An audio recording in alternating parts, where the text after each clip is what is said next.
ஹரே கிருஷ்ணா. ராமருடைய வம்சம் சூரிய வம்சம்.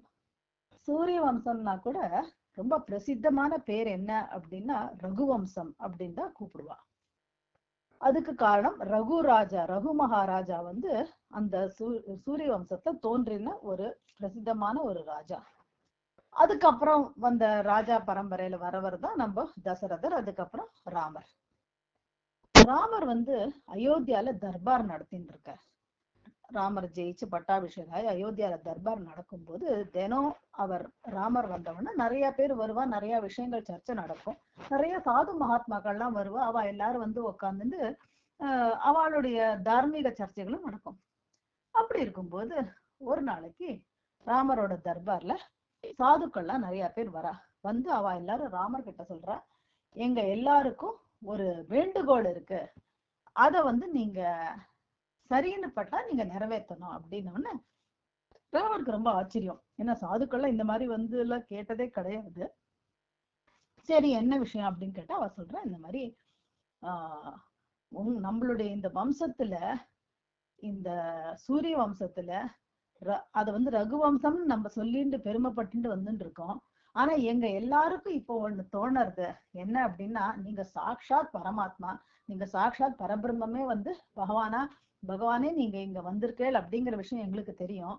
நீங்க வந்து பிரசித்தமான யுத்தமான ராவணனை வதம் பண்ணி அந்த யுத்தத்தை ஜெயிச்சு எல்லாருக்கும் தர்மத்தை நிலைநாட்டினேள். இப்படி எல்லாம் வந்து பிரதாபங்கள், உங்க பிரதாபங்களை சொல்லி முடியாது. அவ்வளோ ஒரு இந்த வம்சத்திலேயே ரொம்ப பிரதாபம் ஜாஸ்தியா இருக்கிற ஒரு ராஜான்னா அது நீங்க தான். இது வரைக்கும் நாங்க பார்த்தது, இனி உங்களை மாதிரி பார்க்கவே முடியாது. எந்த ஒரு விஷயத்துலயா இருந்தாலும் அதுல வந்து பெஸ்ட் ஐடியல்னா அது நீங்க தான். அதனால எங்க எல்லாருக்கும் ஒரு ஆசை, இந்த வம்சத்தை இனிமே வந்து ராம வம்சம் அப்படின்னு நம்ம கூப்பிடணும். ரகுவம்சின்னு பெருமைப்பட்டுறாப்புல ராம வம்சின்னு இனி உள்ள சந்ததிகள்லாம் பெருமைப்படணும் அப்படின்னு எங்க எல்லாருக்கும் ஆசையா இருக்கு. நீங்க ஒத்துண்டேன்னா இன்னில இருந்து இந்த வம்சத்துக்கு ராம வம்சம்னு நம்ம பேர் வைக்கலாம் அப்படின்னு அப்படி நாங்க சொல்லி கொண்டாட ஆரம்பிக்கலாமான்னு கேக்குறேன். ராமர் இப்படி பாக்குறார் எல்லாரையும். அப்படி பார்க்கும்போது அந்த சபையில ஒரு தபோதன ஒரு சாது இருக்கார். அவர் யார் அப்படின்னா, ரொம்ப தபோபலிமை பண்ணி ரொம்ப நாளா வாழ்ந்து வந்துட்டு இருக்கிற ஒரு பழமையான சாது. அதாவது அந்த காலத்துல எல்லாம் பல யுகங்கள்லாம் வாழ்ந்த சாதுக்கள்லாம் இருக்கா. இந்த தபோதன சாது எப்படி அப்படின்னா, அவர் வந்து ராமருடைய அந்த பூர்வ ராஜாக்கள் எல்லாம் நிறைய பேரை பார்த்தவர், ரொம்ப யுகமா வாழ்ந்துட்டு இருக்கிறவர். அவர் மட்டும் குவைட்டா இருக்கிறத பார்த்த உடனே ராமர் கேட்கிறார் அவரை பார்த்து, நீங்க எல்லாரும் இப்படி இந்த மாதிரி ஒரு விஷயத்த சொல்றாளே, நீங்க மட்டும் ஒண்ணுமே சொல்லாம இருக்கேளே, அதுக்கு என்ன காரணம்? ஏன்னா நீங்க மௌனமா இருக்கேள் அப்படின்னா இதுல வந்து உங்களுக்கு விருப்பம் இல்லைன்னு நான் நினைக்க முடியாது. ஆனா உங்க மௌனத்துக்கு ஏதோ ஒரு காரணம் இருக்குன்னு மட்டும் புரியுறது. அது என்னன்னா தெரிஞ்சுக்கலாமா அப்படின்ன உடனே அவர் வந்து ராமர் கேட்டாரே அப்படிங்கிறதுக்காக அவர் வந்து பேச ஆரம்பிக்கிறார். அவர் சொல்றார், நான் வந்து என்னுடைய தபோ வலிமையினால நான் பல வருஷங்களா யுகங்களா நான் வாழ்ந்து வந்துட்டு இருக்கேன். அப்படி இருக்கும்போது நான் வந்து சாகர மகாராஜா, அதாவது இந்த ரகுவம்சத்துல இருந்த ஒரு ராஜா வந்து திலீப்னு ஒருத்தர் இருந்தார். அதுக்கப்புறம் சாகர மகாராஜா இருந்தார். அவர்தான் இந்த சாகர்னு இந்த நதி நம்ம கடல் எல்லாம் வந்தது, சாகரம்னு சொல்றோம் இல்லையா, அந்த சகர மகாராஜாட்டே இருந்தது. அவருடைய புள்ள திலீப், அந்த திலீப்பை நான் பார்த்திருக்கேன். அவர் பெரிய ராஜ ரிஷி அந்த திலீபம் சக்கரவர்த்தி. அவருடைய பிள்ளை ரகு. சோ ரகுவுடைய வந்து பிரதாபங்களை நான் வந்து நேரடியா பார்த்திருக்கேன். ரகு வந்து ஒரு பெரிய ஒரு வரம் இந்த வம்சத்துக்கு. எப்படின்னா திலீப மகாராஜா வந்து கோரக்ஷாக்குன்னா திலீப மகாராஜாவை மிஞ்சி யாருமே வந்து பசுமாடை வந்து கோதர்மத்தை பாலனம் பண்ணிருக்க முடியாது. ஏன்னா அவர் வந்து பசுமாடுக்காக அவர் தன்னுடைய உயிரிய கொடுக்க துணிஞ்சாராம். ஒரு சமயம் அவருடைய ராஜ்யத்துல இருந்த ஒரு பசுமாட ஒரு சிங்கம் வந்து சாப்பிட வந்துட்டோம். அப்ப வந்தபோது அவர் சிங்கத்தை வந்து தடுத்து நிறுத்துறார். அப்ப சிங்கம் சொல்றது, உங்க ராஜ்ய தர்மம் என்ன, நீ அப்புறம் உங்களுக்குன்னு சில தர்மங்களை வச்சுட்டு இருக்கேன், அதெல்லாம் நீங்க ஃபாலோ பண்ற மாதிரி என்னுடைய தர்மம் என்னன்னா, நான் சிங்க உடல், இந்த உடலை எனக்கு வந்து இந்த மாதிரி மிருகங்களை அடிச்சு சாப்பிடுறதா என் தர்மம், அதனால என்ன வந்து என் தர்மத்தை செய்ய விடாம நீங்க தடுக்காதீங்க அப்படின்னு அந்த சிங்கம் கேக்குறது. அதுக்கு இந்த திலீப சக்கரவர்த்தி சொல்றாரா, நீ வந்து உனக்கு என்ன வேணும், மாம்சம் தானே வேணும், என்ன எடுத்துக்கோ நீ அப்படின்னு அவர் சொல்லவும், அங்க ஊர்ல இருக்கிற அந்த சாதுக்களுக்கு எல்லாம் இந்த நியூஸ் தெரிஞ்சு போயிட்டு அவ எல்லாரும் சொல்றா, ஒரு ராஜா இருந்தா எத்தனையோ பேருக்கு வந்து அதோடைய பலன் கிடைக்கும். ஏன்னா ராஜா வந்து எல்லாரையும் பாத்துக்கிறவர், பாதுகாப்பு கொடுக்கிறவர். அதனால நீங்க இருக்கணும், நான் ஒருத்தன் போறதுனால ஒண்ணும் பெரிய இழப்பு நடக்க போறது இல்லைன்னு அங்க இருக்க அந்த ஊர்ல இருக்கிற சாதுக்கள்ல இருந்து ஆரம்பிச்சு குடிமக்கள்ல இருந்து எல்லாருமே வந்து முன்னுக்கு வந்துடுறாளாம். இந்த மாதிரி நான் எங்களை அந்த சிங்கம் எடுத்துக்கிட்டோம், நீங்க உங்களை வந்து நீங்க கொடுக்க வேண்டான்னு. அப்ப அவர் சொல்றாரா, நான் என்ன பெரிய பிரதாபமுள்ள ஒரு ராஜான்னு நீங்க இப்படி கொண்டாடிக்கிறீங்களே, ஒரு பசுமாட ரட்சிக்க என்ன மாதிரி 10 ராஜாக்கள் உடைய உயிர் போனா கூட அந்த கோரட்சைக்கு அது சமமாகாது. அந்த அந்த ஒரு விசேஷத்துக்கு அந்த ஒரு முக்கியத்துவம் கோதர்மத்துல இருக்கு அப்படின்னு திலீபர் வந்து அப்போ கோமாதாவுடைய மகிமையெல்லாம் அப்படி பெருமையா பேசவும், இதெல்லாம் கேட்டு இருந்த அந்த சிங்கம் வந்து உடனே அதுக்கு வந்து சாப விமோச்சனம் ஆயிடுது. அது ஆக்சுவலா அவர் வந்து வந்திருக்கிறதே இவரை டெஸ்ட் பண்ணணுங்கிறதுக்காக தான். அதுக்கப்புறம் வந்து இல்ல, சிவன் வரார், அவர் தான் வந்து இந்த திலீப மகாராஜாவை டெஸ்ட் பண்றதுக்காக அந்த சிங்க ரூபத்துல வருது. வந்து இது முடிஞ்சவன் அவர் பாக்குறார், இவருடைய கோதர்மம் எவ்வளவு தூரத்துக்கு டீப்பா இருக்குன்னு டெஸ்ட் பண்றதுக்காக அவர் வர்றார். வந்தோடனே அவர் வந்து இதெல்லாம் பார்த்த உடனே அவருக்கு கன்வின்ஸ் ஆயிடுறார். வந்துட்டு அவர் சொல்ற, இந்த மாதிரி இன்னிலேருந்து உனக்கு இத்தனை நாள் இருந்த ஒரு சாபம் அது உனக்கு இனி இருக்காது அப்படின்னு அவர் சொல்லவும், அதாவது திலீப சக்கரவர்த்தி குழந்தைகள் இல்லை, அவர் வந்து அது ஒரு பின்னாடி ஒரு ஹிஸ்டரி இருக்கு அப்படின்ன உடனே அது வந்து இன்னிலேருந்து உனக்கு இல்ல, உனக்கு ஒரு சத்புத்திரன் பிறப்பான்னு அவர் வந்து சாப விமோசனம் கொடுத்து அவர் பிளஸ் பண்ணிட்டு போறோம். அந்த கோபூஜையுடைய கோதர்மத்துடைய பலனாலையும் இந்த சிவனுடைய ஒரு ஆசீர்வாதத்தினாலையும் சாதுக்களுடைய ஒரு சந்தோஷத்தினாலையும் அவருக்கு பிறந்த குழந்தைதான் ரகு. சோ இந்த ரகு வந்து ரொம்ப ஒரு ஒரு பவர்ஃபுல்லான ஒரு ராஜா. அதாவது அவருக்கு ராஜான்னா கூட அந்த காலத்துல ராஜானா ராஜ ரிஷிகள் தான் அவ எல்லாருமே. அந்த ஒரு ரிஷிக்கு குறைஞ்சவா இல்ல, அவளோட தர்மத்திலயும் அவளுடைய தபசுலயும் அவளோட வாழ்க்கை முறையிலையும் எல்லாத்துலயும் அப்படி இருந்தார் ரகு மகாராஜா. அது மட்டும் இல்லாம அதீதமான ஒரு அலௌகிகமான சில சக்திகள்லாம் அவர்கிட்ட வந்து இருந்தது. அது ஏன் அப்படின்னா அவருடைய அந்த பியூரிட்டியில அவருக்கு எல்லா அந்த அனுகிரகங்களும் தானா வந்துட்டு இருக்கு.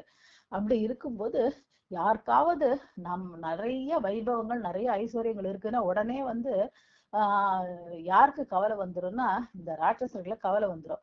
அதுல முக்கியமா இருந்தவர் ராவணன். அப்படின்னா நீங்க பாத்துக்கோங்க, ராவணன் வந்து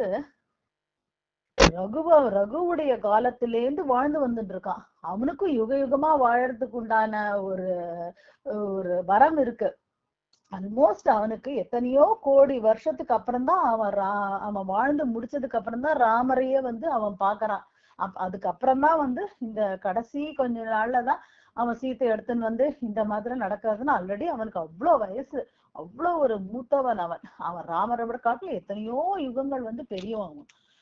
அப்படி இருக்கும்போது ராவணன் என்ன பண்றான், இந்த ரகுவை வந்து நம்ம வதம் பண்ணிடணும், அது எப்படி நம்மளை காட்டுல சக்தி வாய்ந்த ஒருத்தர் இருக்க முடியும் அப்படின்னுட்டு அவன் என்ன பண்றான், புறப்பட்டு அயோத்தியாவுக்கு வரான்.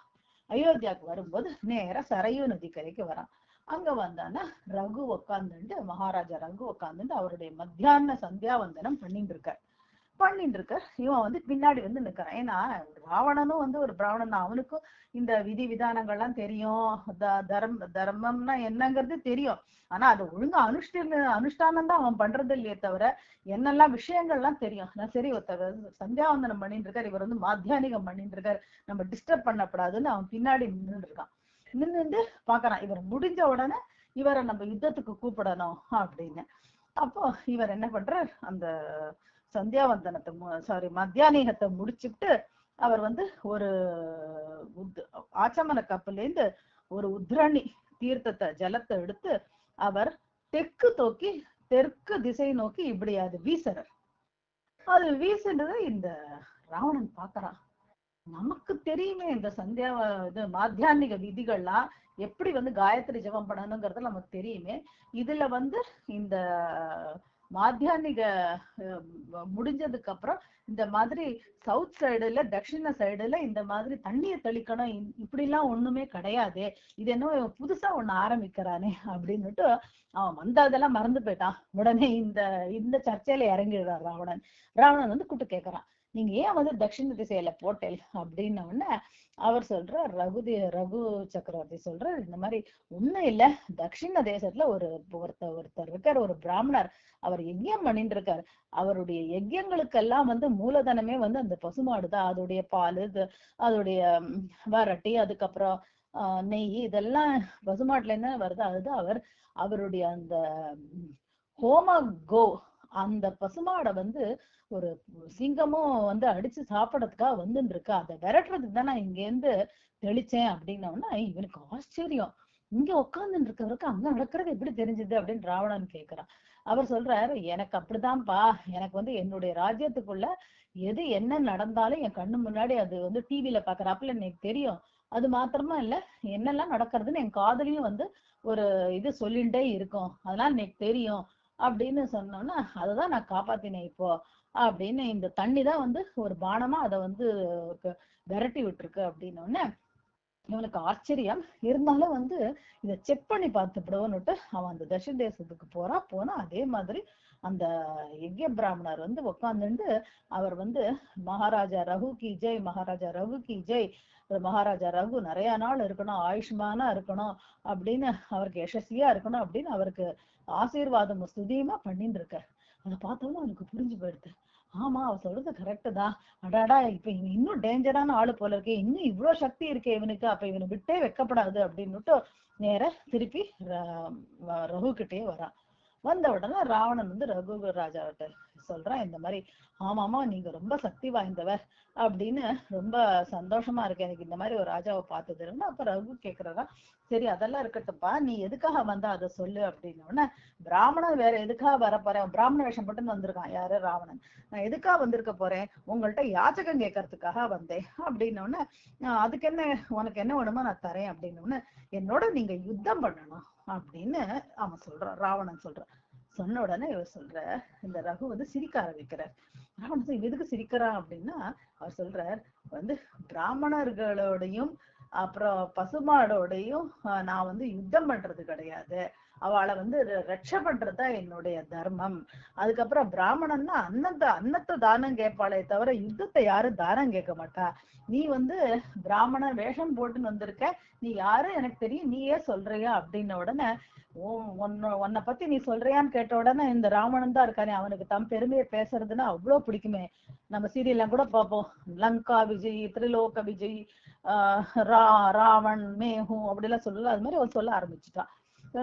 அப்படியா அப்படின்ன உடனே, அதனால நீ என்னோட யுத்தம் பண்ணணும் அப்படின்ன உடனே, சரி யுத்தம் பண்றது இருக்கட்டும், நீ இங்க வா, நான் உனக்கு ஒரு விஷயத்த காட்டுறேன். நீ லங்காவை பத்தி தானே பெருமையா பேசிட்டு இருக்க, இதுதானே உன் லங்கா அப்படின்னுட்டு ரகு என்ன பண்ற, அந்த சரையு நதிக்கரை மண்ணிலேயே ஒரு பிளான் மாதிரி கையால வரையற. நம்ம இப்போ ஒரு பிளான் போட்டு வீடு கட்டுறோம் இல்லையா, அதே மாதிரி ஒரு சின்னதா ஒரு டிசைன் வரையறார். வரைஞ்சிட்டு ராவணனை கூப்பிட்டு காமிக்கிறார், இதுதானப்பா உன் லங்கா, இதுதான் உன் லங்கான்னு வச்சுக்கோ. இந்த இடத்துல உன்னுடைய அந்தப்புறம் இருக்கு, இந்த இடத்துல நீ குதிரையெல்லாம் வைக்கிற அந்த ஏரியா இருக்கு, இந்த இடத்துல படைத்தலைவிகள் தளபதிகள்லாம் தங்குற விடுதி இருக்கு, இந்த பக்கம் கெஸ்ட் ஹவுஸ் இருக்கு, இது உன்னுடைய கார்டன், இப்படிதானே இருக்கு உன்னோட லங்கா அப்படின்ன உடனே அவருக்கு ஒரே ஆச்சரியம்.